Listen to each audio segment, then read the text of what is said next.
at stake and to urge you to make a plan to vote today. Because let's be honest, right now our country is in chaos because of a president who isn't up to the job.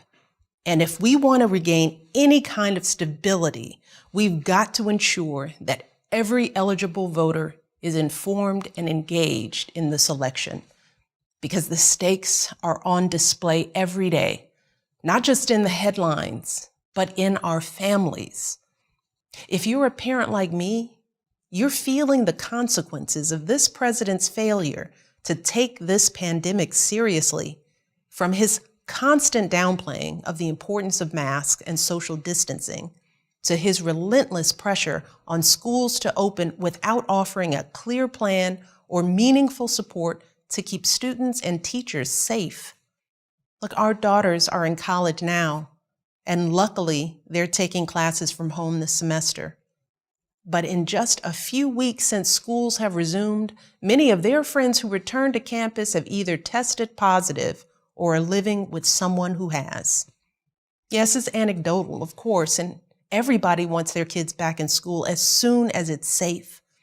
But as a mom, it is frightening thinking about all these young people who were just our babies yesterday, quarantined alone in dorms or apartments with little or no support as the disease continues to spread, unable to come home if their symptoms get worse. Just imagine the toll that worry is taking on families across this country.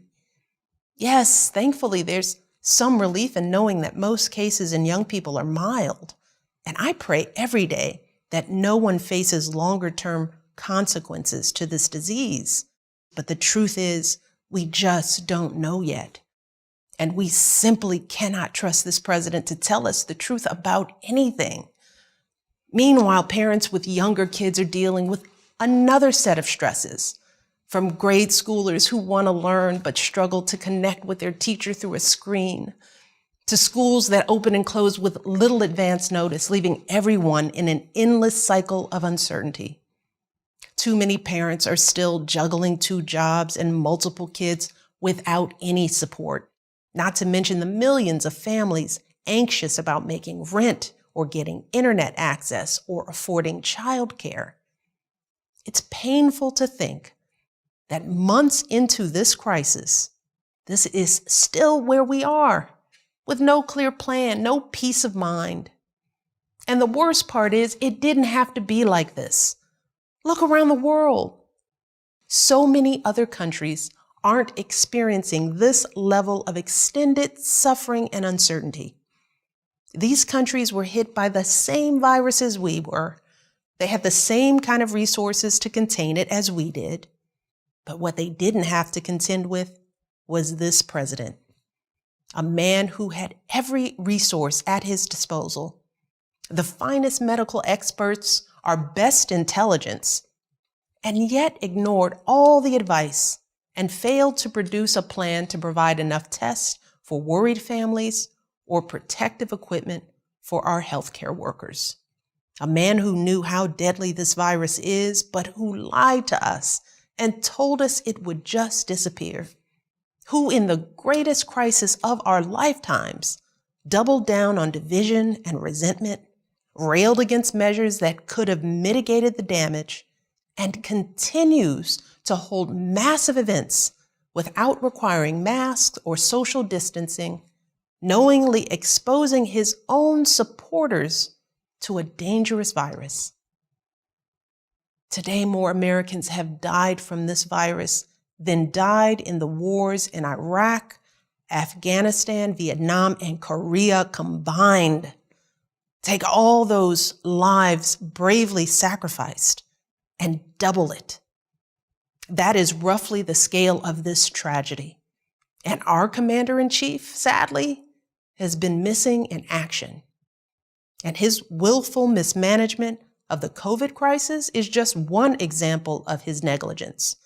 When wildfires rage out west, he says nothing for weeks.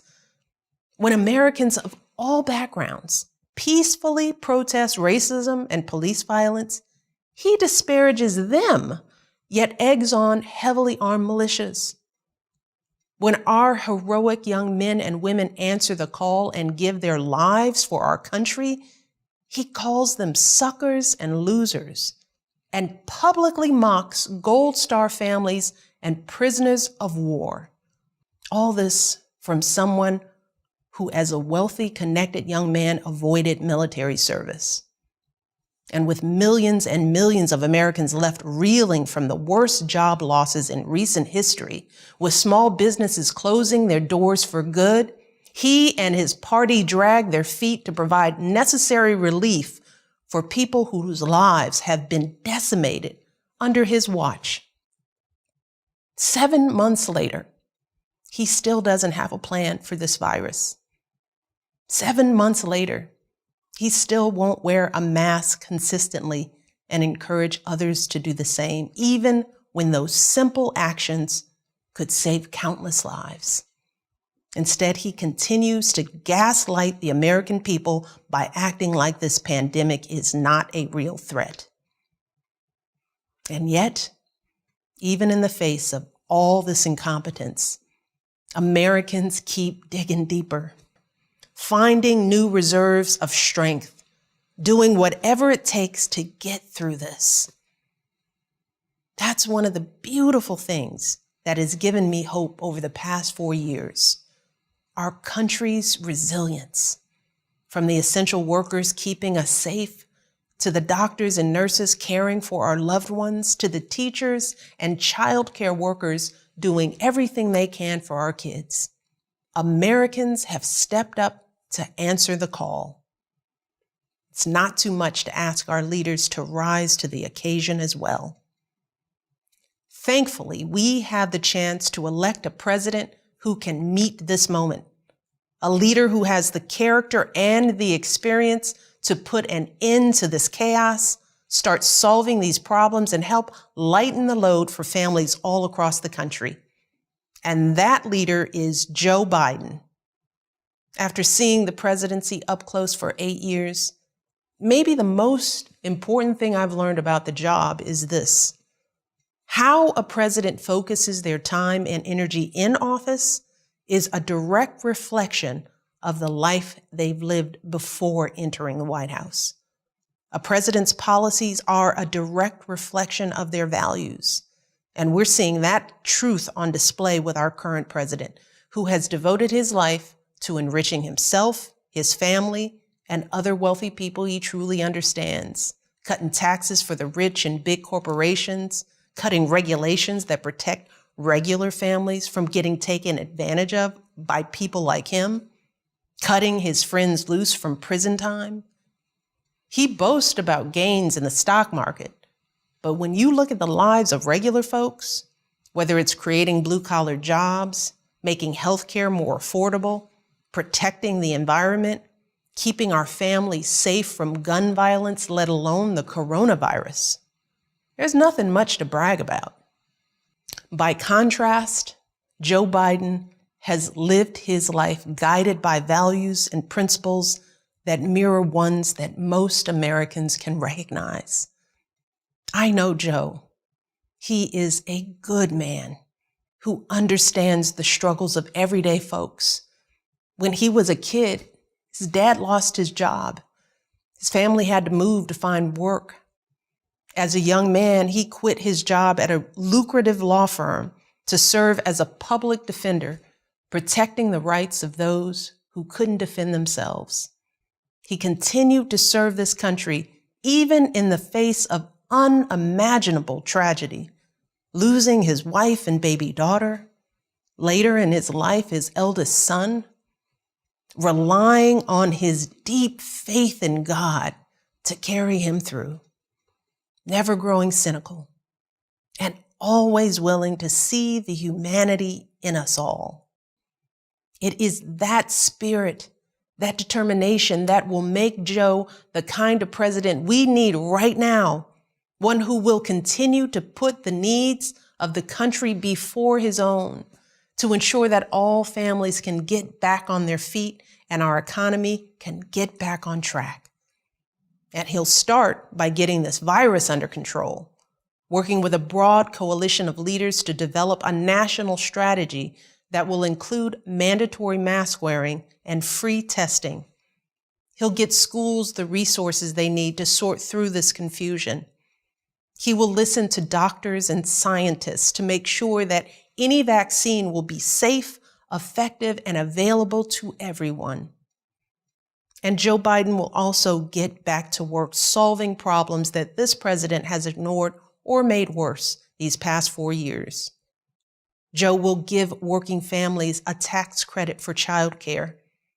He'll roll back those tax cuts for the rich and instead help small businesses and working families. He'll lower the cost of prescription drugs and give every American access to affordable health coverage. He'll work to restore trust between police and communities of color and address the racial discrimination that has plagued us for far too long. He will protect our planet. He will invest in our schools and bring people together to get something done, even across our differences. And we can trust Joe Biden to name Supreme Court justices who follow in the footsteps of Ruth Bader Ginsburg, judges who understand that justice and equality aren't theoretical ideas, but concrete matters that affect our health care, our livelihoods, and our bodies. This is the kind of leader our nation deserves. A leader who is tested and ready to dive right in. A leader who will lock arms with his terrific running mate, Kamala Harris, and bring us out of this downward spiral. A leader who will help heal this nation, and instead of tearing people apart, he will bring people together. It's a simple choice, really. A chance for a fresh start or 4 more years of this. But let's be very real. America is divided right now, and a lot of people are being sold lies from those who want to get rich or stay in power, or sometimes both. And as I've said before, we must all empathize with those who might not look like us or vote like us. We have got to put ourselves in one another's shoes. Look, think about it. You've worked hard all your life, and for too long you've watched the rich get richer. You've lost your farms and your livelihoods to corporate greed. You've seen your beloved towns shattered by joblessness. You've watched families destroyed by drug addiction and mental health challenges. All of this long before this virus hit. And it is frustrating to hear some folks say that you've been the beneficiary of privilege, that the color of your skin gives you a head start. That is the reality for far too many hard-working, decent Americans. But right now, the president and his allies are trying to tap into that frustration and distract from his breathtaking failures by giving folks someone to blame other than them. They're stoking fears about Black and brown Americans, lying about how minorities will destroy the suburbs, whipping up violence and intimidation, and they're pinning it all on what's been an overwhelmingly peaceful movement for racial solidarity. It's true. Research backs it up. Only a tiny fraction of demonstrations have had any violence at all. So what the president is doing is once again patently false. It's morally wrong. And yes, it is racist. But that doesn't mean it won't work. Because this is a difficult time, a confusing time. And when people hear these lies and crazy conspiracies repeated over and over and over again, they don't know what to think. With everything going on in their lives, they don't have time to fact check falsehoods being spread throughout the internet. And even reasonable people might get scared. And the one thing this president is really, really good at is using fear and confusion and spreading lies to win. Look, I get it. But I also feel it. as a Black woman who has, like the overwhelming majority of people of color in this nation, done everything in my power to live a life of dignity and service and honesty, the knowledge that any of my fellow Americans is more afraid of me than the chaos we are living through right now, well, that hurts. It hurts us all. It is a heaviness that sits on our hearts. So I want to appeal for some empathy here too. I want everyone who is still undecided to think about all those folks like me and my ancestors, the moms and dads who worked their fingers to the bone to raise their kids right, the teenagers who wear hoodies while working hard to get their diplomas, the millions of folks who look like me and fought and died and toiled as slaves and soldiers and laborers to help build this country. Put yourselves in our shoes for just a moment. Imagine how it feels to wake up every day and do your very best to uphold the values that this country claims to hold dear: truth, honor, decency, only to have those efforts met by scorn, not just by your fellow citizens, but by a sitting president. Imagine how it feels to have suspicion cast on you from the day you were born, simply because of the hue of your skin. To walk around your own country scared that someone's unjustified fear of you could put you in harm's way. Terrified of what 4 more years of this kind of division might mean for the safety of you and those you love. Living with the knowledge that no matter how hard we try, how much good we do in the world, there will be far too many who will never see our humanity, who will project on us their own fears of retribution for centuries of injustice, and thus only see us as a threat to be restrained. And we know what happens next. A racial slur from a passing car, a job promotion that never comes, a routine traffic stop gone wrong, maybe a knee to the neck. Racism, fear, division. These are powerful weapons, and they can destroy this nation if we don't deal with them head on. So I want to ask every single American, no matter what party you normally vote for, to please take a moment to pause. Click off the news. Think about how you felt over these last 4 years, how quickly things have turned. And then think about what the next 4 years could mean for our country's future. The message we will send to our children about who we are and what we truly value. Think about what would possibly compel you to accept this level of chaos, violence, and confusion under this president and be willing to watch our country continue to spiral out of control. Because we can no longer pretend that we don't know exactly who and what this president stands for. Search your hearts and your conscience, and then vote for Joe Biden like your lives depend on it. Look, you all know that politics has never been my thing. But to all the young people out there, to all the Black and brown folks, to anyone who feels frustrated and alienated by this whole system, I get it. I really do. But in the face of all of the frustration and alienation I've experienced throughout my life, never once have I considered not voting as a viable option. Not once have I thought about foregoing a right and privilege that so many before me fought and died for. Not once have I let someone else's ignorance and hatred keep me from doing my duty as a citizen. Because I know we don't have the luxury to assume that things are going to turn out okay. We cannot afford to withhold our votes. or waste them on a protest candidate. One of these two men will be president. And only if we vote for Joe Biden with power and with passion will our voices even have a chance at being heard. Because folks who are perfectly content with the status quo, who are quite happy with what's been going on these past 4 years, trust me, whether they say it out loud or not, they will vote too.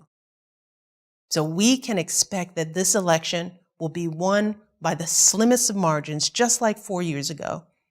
A handful of votes per precinct in Pennsylvania or Arizona or Wisconsin or Florida or anywhere else will make all the difference. So we have got to make our plan to vote this instant. We've got to vote early so we have the peace of mind to know that our vote for Joe Biden is in the bank. We've got to go to iwillvote.com right now to request our absentee ballots and send them back immediately, or take them to a drop box or an election office. If we choose not to vote by mail, we've got to find out where and when we can vote early in person and show up the minute they open their doors. We've got to set aside time to vote on Election Day so that we don't get too busy. And we've got to reach out to others, starting in our own backyard. As I like to say, we got to tend our own gardens. That means reaching out to all those folks who we might not be able to count on voting. You know who they are, the folks who might not be as tuned in as we are. Make sure they request their ballots too. Make sure they know where their polling location is. Take them with you to vote if you need to. And make sure you text BELIEVE to 30330 to get involved today.